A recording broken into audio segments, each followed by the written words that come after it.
The story begins in the clouds, where Ryo Mihara is informed by an angel that he has passed away in an accident. He understands that he's being reincarnated but wonders what he's supposed to do in his new life. The angel tells him he can live however he pleases. There's no mission or special agenda assigned to him, but still, Ryo questions if he's just meant to live freely. He learns that the world he's reincarnated into is filled with magic. It's called Phi, and in this world around 20% of humans can use magic. His most compatible element is water. Since he requested a slow life, he'll be reincarnated in the forest of Rondo. A house and 2 months worth of food will be waiting for him. No party, no mentor, no plan, just a dude and his water spells. Upon arrival, Ryo is surprised to see an ice house for storing food, which must be magic. His house has a protective field that keeps monsters away, something like a barrier. He finds a monster compendium, beginner edition, and a flora compendium, and even though he's never seen the language, he can read them. He tries casting a spell by saying, "Water, come forth," and a ball of water appears. He figures he might not need to vocalize spells, imagination might be enough. Still, he thinks incantations are cool. Alone in the forest, still more peaceful than group projects. The water he conjures is tepid, too bad. He was hoping to enjoy a warm bath. The next day, under the sun, he tries learning a new spell. He attempts to freeze water but finds it harder than expected. He wants to create something like an ice spear. Focusing on the H2O molecules, he visualizes hydrogen bonds forming, and soon, the water starts freezing. He then uses a magnifying glass and sunlight to shape it, successfully producing ice. That night, Ryo relaxes. It's been a productive first day. He thinks he could probably use the same logic to make hot water. Magic really does make life easier. Tomorrow, there's plenty more to do. He remembers Michael left him 2 months of food, meaning he'll eventually need to start hunting. The woods beyond the barrier are filled with monsters. A single knife won't be enough. He'll need offensive magic. To secure his peaceful life, he better start training. Practice makes a man perfect. He heads to an open field and casts Water Ball, his first attack spell. It's not very strong, which is disappointing but expected. Still, he has an idea. If Water Ball isn't enough, he'll try Water Jet. He imagines a high-pressure, narrow stream, but his first try fails. He recalls asking Michael how to use magic, and Michael told him that imagination is the foundation. Visualize clearly and work toward it over time. He keeps trying, and finally, it starts to look better. Encouraged, he figures he can reverse the ice process to make hot water, and it works. The next morning, Ryo is practicing creating ice out of thin air. It forms slowly, but it's possible. His goal? A proper offensive spell called Icicle Lance. It's harder to cast than water spells with limited range and power, so he doubts its combat effectiveness. Still, practice makes perfect, and he trains until he nearly passes out. Must be mana depletion. After intense training, he manages to instantly cast Icicle Lance, though it still lacks projectile force. Now it's time to venture outside the barrier. He enters the deep forest, peaceful and quiet. He finds a quartz crystal along the riverbank, which good for starting fires after sunset. He picks detox herbs and considers the day a success, trying to live slow, but Phi said boss fight on day 1. Suddenly, a lesser boar appears, which his first monster encounter is. He asks for peace. The world gave me wild boars and weather magic. It charges, and Ryo falls to the side. He can't move, but he has magic. He casts Ice Bond to trip it, then finishes it with 16 icicle lances. Breathing heavily, he sees that he's won. That night, sitting by the fire, he reads the compendium and learns that lesser boars are the weakest type, so are Bay. Still, he's unsettled. He flips to the final pages of the special edition content. Dragons are next, creatures capable of destroying entire cities. There's a note if you ever see one, run, though escaping is unlikely. Then there's the Akuma, that is not fallen angels, but unknown beings. The page ends with a prayer that the reader never encounters one. He sighs. This world is huge. Later, Ryo goes into the forest naked to pick fruit, wandering like Mowgli. Like Mowgli learning to survive without human help, Ryo navigates the harsh world of entertainment and exploitation alone. Suddenly, an assassin hawk attacks. He runs, knowing its main attack is air slash and sharp swoops. He tries ice magic, but the hawk dodges everything. Finally, he shields himself in ice. One of the hawk's eyes gets injured and it flies away, temporarily defeated. Ryo collapses, thinking this slow life is way harder than expected. He gets lost while running from the hawk and stumbles upon a man and a beast by the river. He kills a snake with magic and catches fish. With time, he gets better at water magic. He uses abrasive magic to slice a cliff in half. Realizing he can harden ice to act like a garnet blasting tool, he feels like he's finally getting the hang of it. One night, under a glowing moon, he encounters a Dullahan not mentioned in the beginner's compendium. Maybe it's too advanced. They fight intensely and Ryo collapses. He knows he can't win yet, but he keeps coming back. It's like the Dullahan is training him. Then the Dullahan reveals a water sword. Ryo is stunned. The Dullahan offers it to him. He's being told to master it. Ryo accepts the sword as it is the deadly generosity wrapped in steel and silence. After gifting him the sword, the Dullahan disappears. The next day, he sees another assassin hawk, much darker than before. He wonders if it could have evolved. The hawk attacks. Ryo forms a 5-layer ice wall, dodging as best as he can. Then he creates a 10-layer wall, but the hawk smashes through it. It fires a massive thunder attack from its mouth. Ryo strikes with the water sword and injures the hawk. Realizing the sword's true power, power, Ryo continues the assault. He finally defeats the hawk. He understands now it came back to avenge its eye, but also out of respect. They both gave their all. In a way, the hawk helped him grow. He draws his sword from its throat and moves to another part of the forest where he meets a talking dragon. He's shocked that the dragon uses telepathy, though it hasn't in a long time. The dragon uses telepathy because roaring is so last century. The dragon asks Ryo if he's seen a bird that evolved from an assassin hawk. Ryo admits he killed it. The dragon sees Ryo's sword and recognizes it. It's the sword of the fairy king. That must mean Ryo earned his favor. Ryo has questions, but the dragon says he's being called away. He enjoyed their chat, but he has to go. Ryo tells him his name, and the dragon introduces himself as Lewin before flying off. Ryo never thought he'd talk to a dragon, but in this world, anything is possible. Meanwhile, Michael realizes he overlooked something. He sees that Ryo has a hidden trait: eternal youth. No one has had that trait since the girl he sent to another world 10,000 years ago. The storm came early, right after that entrance. In the middle of a heavy rainstorm, a man lies unconscious. Slowly, he opens his eyes and wonders if he survived. He sees his clothes neatly folded beside him. Getting up, he walks out of the room. Outside the door, he finds himself surrounded by greenery. Confused, he asks himself where he is, when suddenly a voice calls out, "It's Ryo!" cheerfully greeting him and relieved that he made it through. The man is stunned, still unsure of what's going on. Looking at Ryo's unusual attire, he wonders if Ryo owns anything else to wear, but quickly realizes that probably shouldn't be the first thing he says. He introduces himself as Abel and thanks Ryo for saving his life, but Ryo insists there's no need for thanks because he only brought Abel home. He also informs Abel that he was the only survivor. The rest of the group didn't make it. Abel doesn't seem too shaken, they were just smugglers after all. Suddenly, his stomach growls loud enough to shake the trees. When the hunger hits harder than the tragedy, Ryo properly introduces himself. Abel, looking around, asks if Ryo has any spare clothes. But without fabric or thread, Ryo says, he can't exactly sew new ones. Abel realizes he's broke as he has no money, no supplies, not even basics. It's like when fashion sense exists, but fabric doesn't. Ryo explains that there aren't even any nearby settlements or people. Abel realizes Ryo is like a fierce heart and an empty closet. Abel notices some food clearly hunted and a knife nearby. He asks if Ryo used that knife, but Ryo says it's mainly for finishing prey. His real hunting tool is water magic.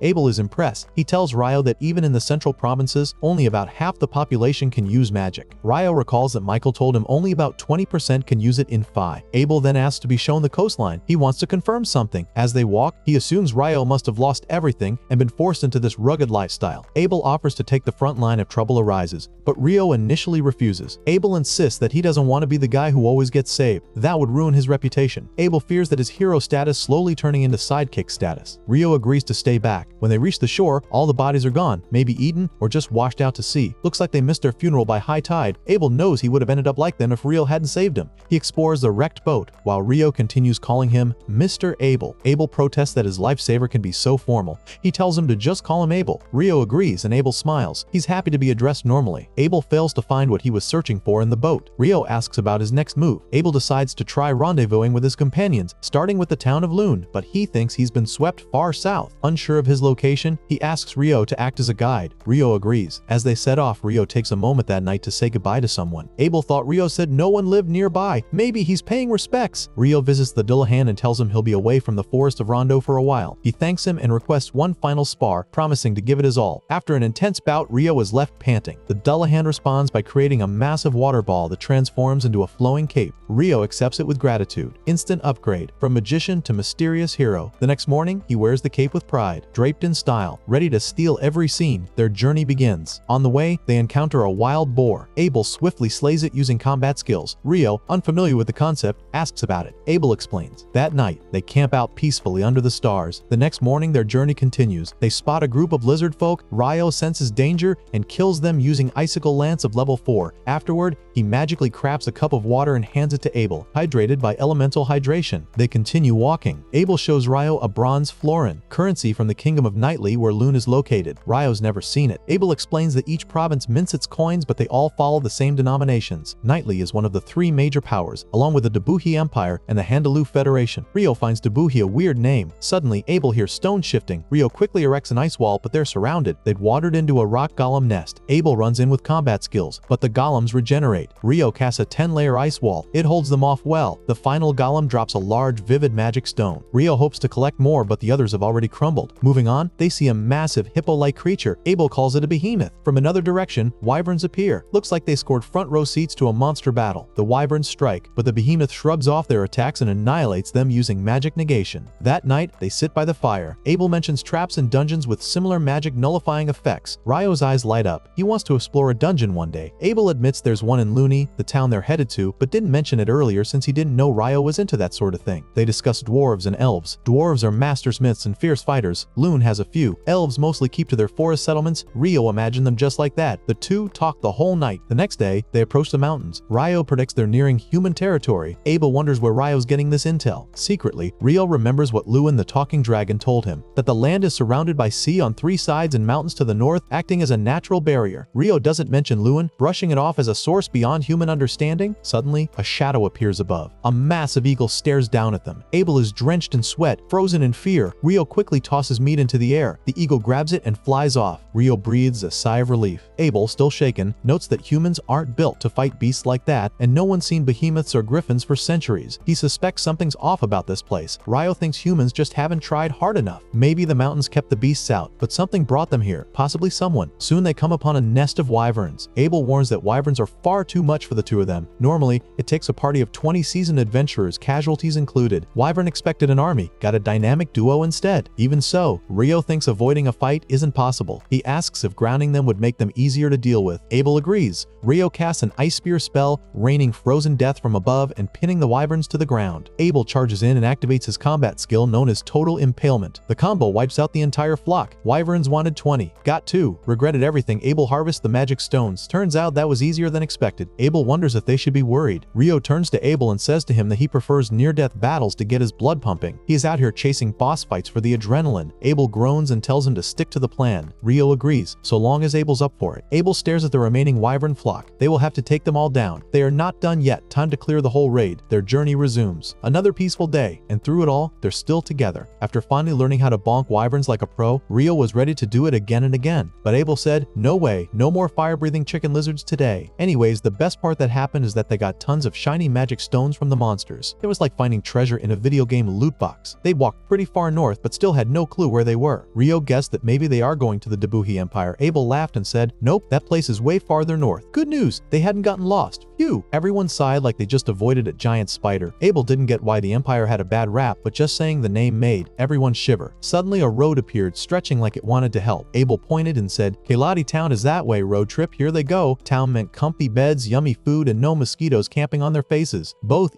got super excited. Abel hyped up Keladi's food like it was the best in the world. Their tummies started cheering before they even arrived. Night fell like a phone battery warning. They reached the Adventurer Guild. Abel said him to get his guild card. It's like a VIP pass to skip fees and show off. He joked that paying a silver coin was like buying a sidekick. Ryo laughed. Best deal ever. Abel pretended he didn't want coins like a kid caught stealing cookies, but Ryo thanked him anyway. The guild bought magic stones and monster bits, perfect for lazy adventurers who don't want to make potions themselves. Then, bam, curry and rice appeared like secret DLC. Food. Usually, curry in Fantasy Worlds is locked behind crazy quests, but this one just popped up like, surprise, eat immediately. Ryo's eyes got huge like he'd seen a magic unicorn. Curry was legendary, spicy, and dreamy. Abel asked what was up, and Ryo played it cool. Then he ate it like a vacuum, cleaner with no breaks. Curry and rice were the best team ever. This was the ultimate power couple. Ryo asked if Loon had this curry too. Abel said yes, so Ryo added it to his food map. The curry was so good, even the plate looked sad when empty. Next morning, they were still talking about the meal. Abel acted surprised Ryo liked it so much. Ryo teased him for hiding food secrets.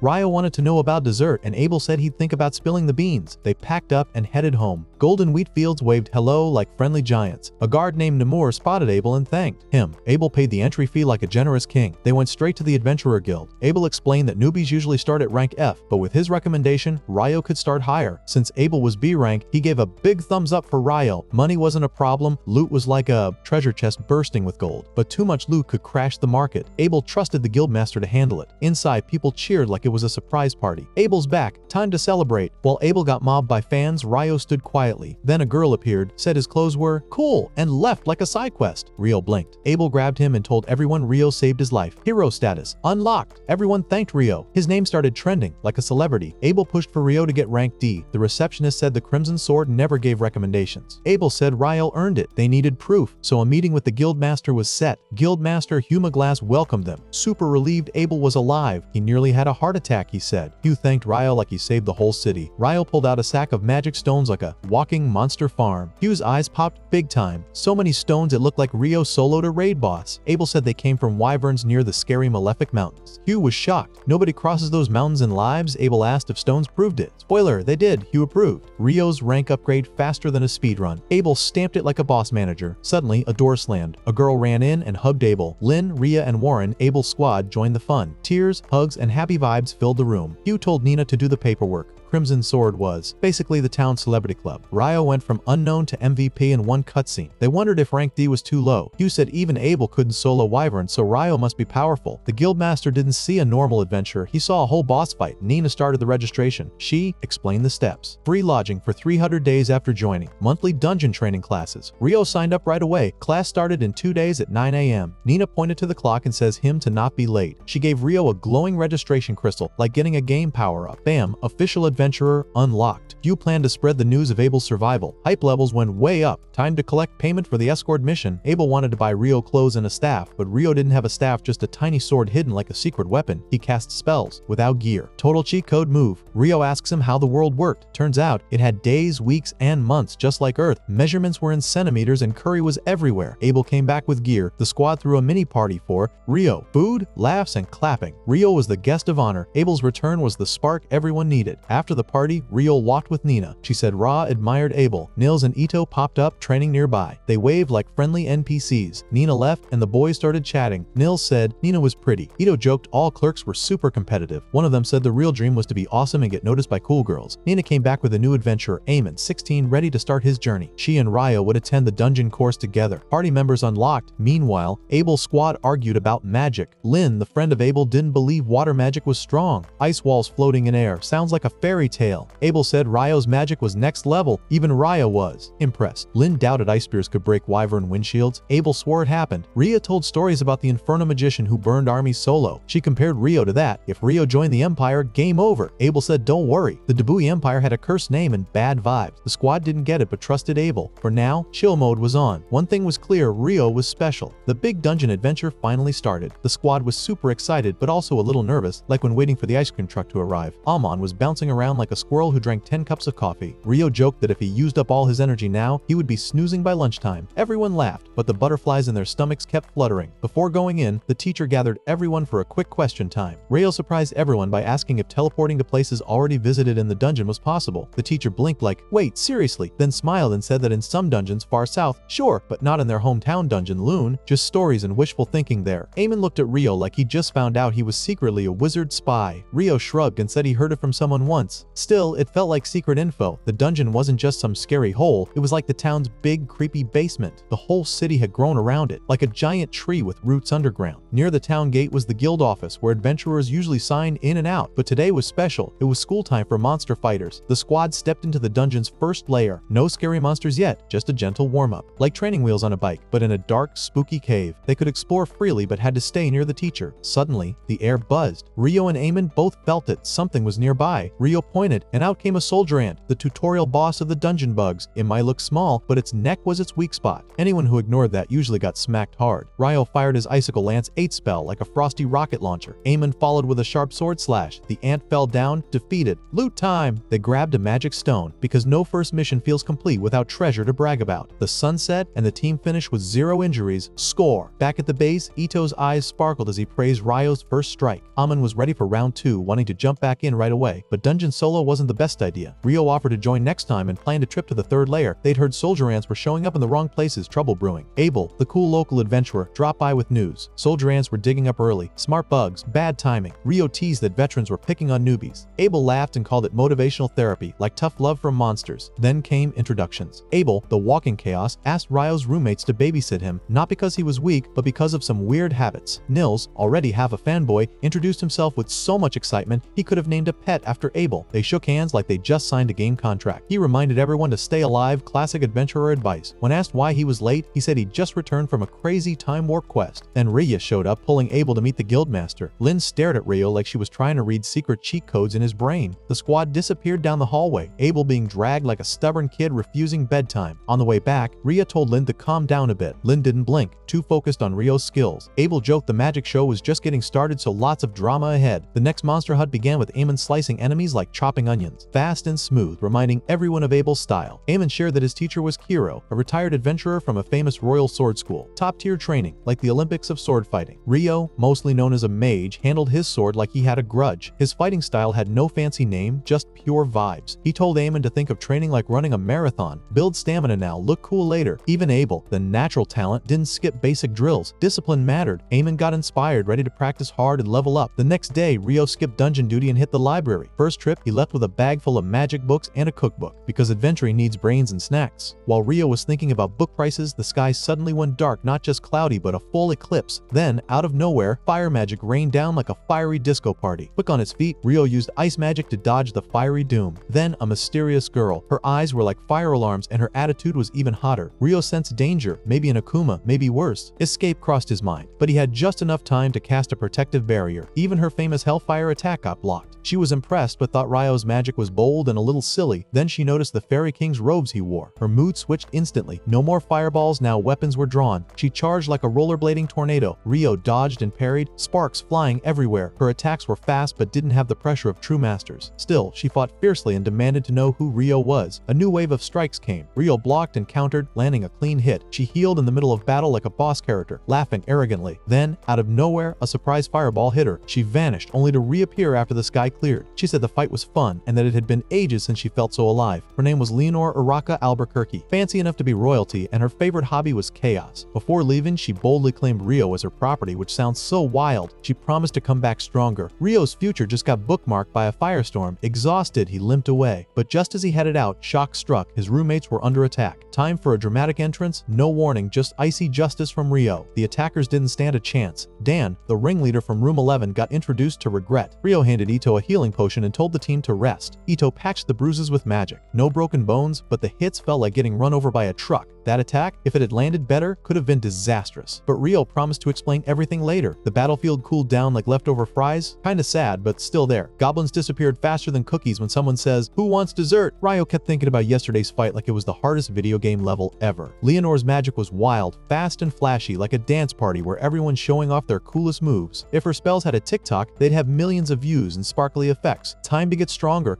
like a video game hero leveling up. Weaknesses had to become strengths, even if that meant using funny tricks. Leonor's blink move was like teleporting with super fast internet, zoom. But Rio couldn't do wind magic, so he picked water magic instead. Rio chose water jet, a skill for fish but perfect for land chaos. He blasted off like a rocket with way too much energy. It was a little messy, like trying to skateboard on jelly. It kinda worked. Maybe it looked cooler in Rio's imagination, but hey, practice makes a man perfect. When in doubt, just spam magic. Anyways, the next stop is the library. Forbidden books are like mystery treasure chests waiting to be opened. Lynn went on a solo mission. No fighting, just books as tall as giant chairs. The library was so quiet it felt spooky, like a ghost might pop out with a boo. She opened forbidden books like cursed fortune cookies. No magic spells, just dusty old pages. The spell she wanted probably needed crazy scientist energy to make. Even the smartest wizard would cry over those books. Maybe ancient fire wizards made something close, but that's like asking a toaster to do math. Supers. Weird. Sarah arrived in the middle of Lynn's book mess, looking like a hurricane. Lynn gave up, like a game character running out of magic power. Sarah just came back from a big city mission, no time to relax. An important messenger was already waiting, tapping her foot like a slow-loading screen. Back at the guild, Nina welcomed the team like a boss. Eamon, Nils, and Ito showed off shiny magic stones from the dungeon's 5th level. The place was usually quiet, but now it was popping like soda cans. Nina's eyes went big. Not wow big, more like uh-oh big. She sent a report to the guildmaster, sounding alarms like a video game emergency. Nina put a giant red flag on the board, like a YouTube video thumbnail yelling, "Watch now." Guild leader Hugh McGlass frowned like a final boss ready for battle. Goblins showed up too early, like spoilers before the movie started. They were supposed to appear after level 10, not this early. Either the system messed up or something huge was coming, like a monster tsunami. They checked for B-rank squads, Crimson Sword, and White Brigade. Phelps, the White Brigade leader, was there. Time to assemble the team like a superhero squad. Hugh planned to handle the rest, juggling many side quests. Abel was stuck being socially awkward, like a frozen robot. Rhea rolled her eyes so hard it almost made wind magic. Lynn told Abel to stop whining and level up like an outdated app. Around the strategy table, Phelps nodded while Hugh shared the news. Goblins on level 5 were real. Magic stones proved it, like receipts for bad goblin behavior. Phelps skipped small talk and got to the point: go down, find signs of the tidal boar, and survive. Fun if fun means being monster snacks. The tidal boar means monster spawns going wild. It's been 10 years since the last one. This one was on time, like a cursed birthday party no one wanted. Reha did the math. Early goblins might be the start. Hugh tossed coins like a game shopkeeper. 100 now, 200 later. Knights were called, and fort plans started. The dungeon entrance looked abandoned, with double walls like a super strong castle. Everyone agreed. Time to get serious. 2 elite squads said yes without blinking. Only legends here. Ryo planned to visit the north side library. He heard it has more advanced books than the south side, especially about alchemy. His friend Ito said only D-rank adventurers can enter, but Ryo qualifies. To read the forbidden texts, he needs to be B-rank, but they believe he'll get there soon. Meanwhile, Nils and the others were heading to the dungeon again. Ryo went to the library. It was huge, and he realized he'd need help finding the right books, but he worried people would think he was crazy if he said he wanted to study Akumas. Surprisingly, Sarah was also there. Elsewhere, Abel and Phelps were gathering C-rank adventurers for a dungeon raid. Hugh stood at the dungeon gate ready. Suddenly, Lynn used wind magic to scan the area. Monsters, hundreds of them, were coming fast. Hugh immediately ordered a retreat. Runners sent warnings to the knights and guilds. Back at the library, Sarah noticed Ryo. He told her about his golem and alchemy project. She helped him like a guide. They had a great conversation. Meanwhile, the battlefield was madness of goblins, arrows, spells, warriors. Everyone was fighting. Even water became precious. Lynn saved her magic carefully. Supplies were running out. People were using anything they could to fight. Nils returned with bad news that something worse was coming. The Crimson Sword group was chosen to face it. Just as the goblin wave stopped, it was time to go deeper. No ropes or ladders, just wild wall jumps. 3 goblin generals appeared, mini-bosses. Then came the real boss, the Goblin King. In one hit, he took out 3 elite goblins like they were nothing. Abel and Phelps were the only ones strong enough to fight back. Abel used his strongest moves. It looked like a win, but the king barely reacted. Then Lynn used her ultimate spell,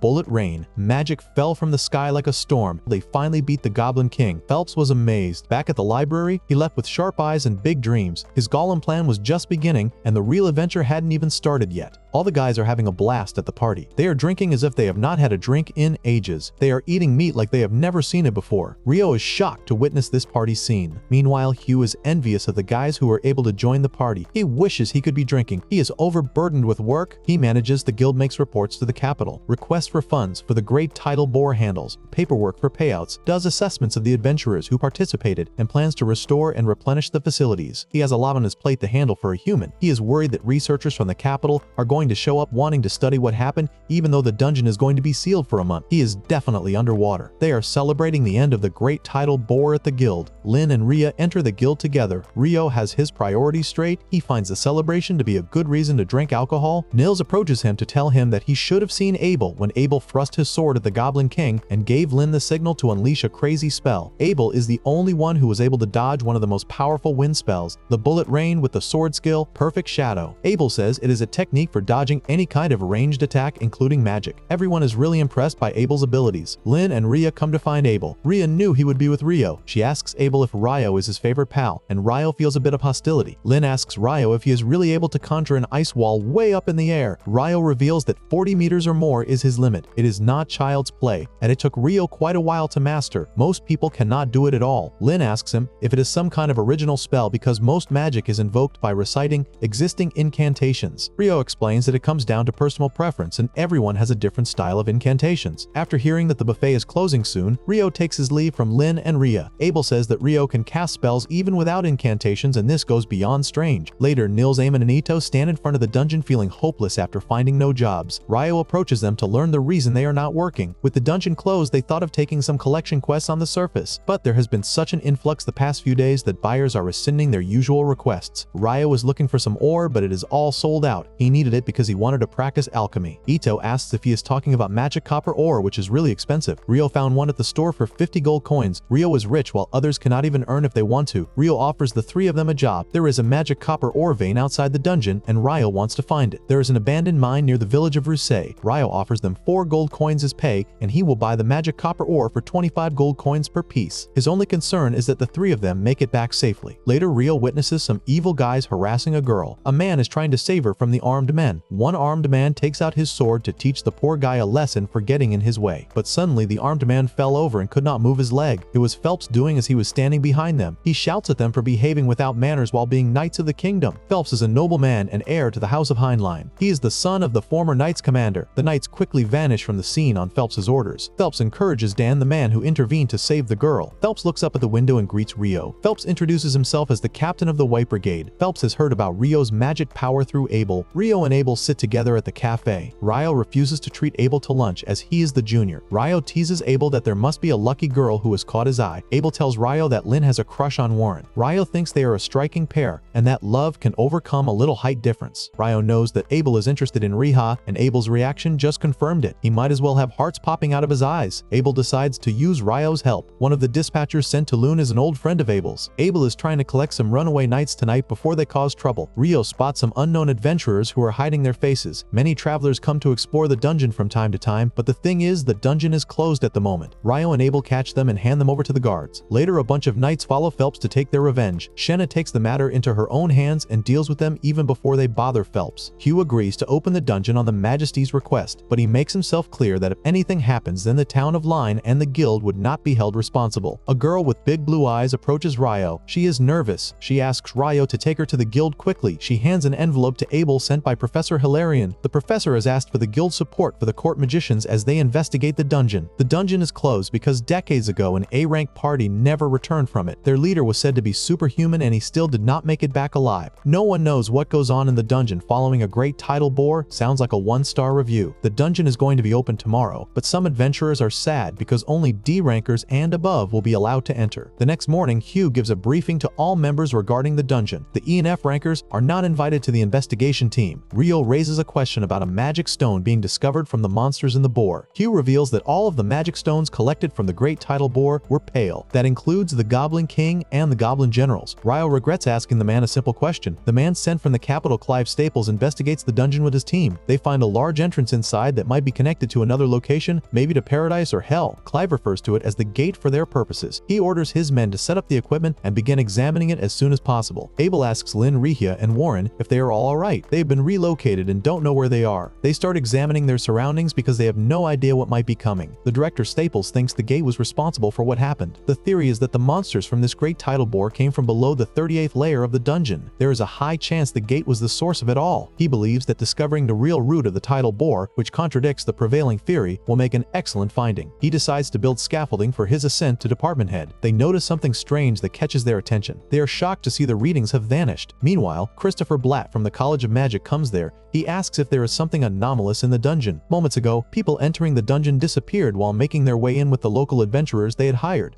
Crossing the threshold, they vanished before his eyes. They tell Christopher about the vanishings on the 10th layer. There were signs only for a moment. The reading was from the 40th layer. Christopher remembers the farthest any adventurer has made it is the 38th layer. Anything beyond that is difficult even for B rank. He is informed that one of Lune's B rank parties, the Crimson Sword, was escorting their team, and there's a high chance they are still together. For now, he has sent a messenger to the Adventurers Guild. The guildmaster will come as soon as he hears. Natalie runs while Nina goes to Hugh and informs him about the banishing of the investigating team. He immediately decides to go there and orders Nina to have their liaisons assemble at the dungeon checkpoint and not tell anything to their adventurers until he is back. Rio goes to the library, though he has no idea where the books are. He finds Sarah there and informs her he hoped to compare records of past eclipses and great title boars, but doesn't know where to look. Sarah promises to help him find books. She asks Rio if he thinks there might be a link between eclipses and great title boars. Rio only thinks vaguely that there is a link. Sarah believes his theory is correct because there has always been an eclipse before a great title boar. She looked into this subject before, but is curious what tipped him off. He knows he can't tell her he was fighting an Akuma in the middle of the eclipse. He changes the topic to the vividness of magic stones.